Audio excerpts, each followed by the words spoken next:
Cellphone மணி பர்சுகளை திருடி கொண்டு சென்றவர்கள் யார்?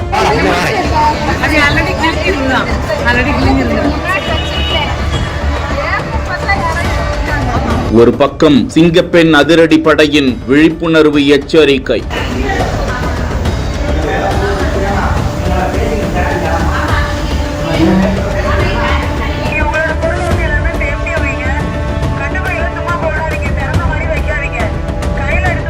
தென்காசி மாவட்டம் சங்கரன்கோவில் பேருந்து நிலையத்திற்கு நாள்தோறும் ஆயிரக்கணக்கான பயணிகள் வந்து செல்லும் நிலையில் சுபமுகூர்த்த தினத்தை முன்னிட்டு பயணிகள் கூட்டம் அலைமோதிய நிலையில் அங்கு பாதுகாப்பு பணிக்காக வந்த சிங்கப்பெண் அதிரடிப்படையினர் பெண்கள் மத்தியில் பாதுகாப்பு அம்சங்கள் குறித்து விழிப்புணர்வு ஏற்படுத்தி கொண்டிருந்த போதே அங்கு வந்த கோவில்பட்டி அருகே உள்ள பசுவந்தனை பகுதியை சேர்ந்த சண்முகப்பிரியா தன்னுடைய மொபைல் போன் மற்றும் 2000 பணத்துடன் இருந்த மணி பர்சையும் திருடர்கள் திருடி விட்டதாக கூறினர். இதனால் அவர்கள் 3 பேரும் ஏற முயன்ற பேருந்துகளில் சக பயணிகளிடம் பரிசோதித்த போது திருடு போன செல்போன் மணி பர்சுகளை கண்டுபிடிக்க முடியவில்லை. தொடர்ந்து காவல்துறையினர் அறையில் சிசிடிவி கேமராவை சோதனை செய்து விசாரித்துக் கொண்டிருந்த நிலையில் சண்முகப்பிரியா என்ற பெண்மணியிடம் திருடு போன மொபைல் போனை டவர் லொகேஷன் மூலமாக ஆய்வு செய்ததில் புளியங்குடி செல்லும் பேருந்தில் திருடர்கள் அதனை விட்டு சென்றது கண்டுபிடிக்கப்பட்டது. அதனை மீட்டு சண்முகப்பிரியாவிடம் ஒப்படைத்த காவல்துறையினர் மொபைல் போனுடன் சென்றால் மாட்டிக்கொள்வோம்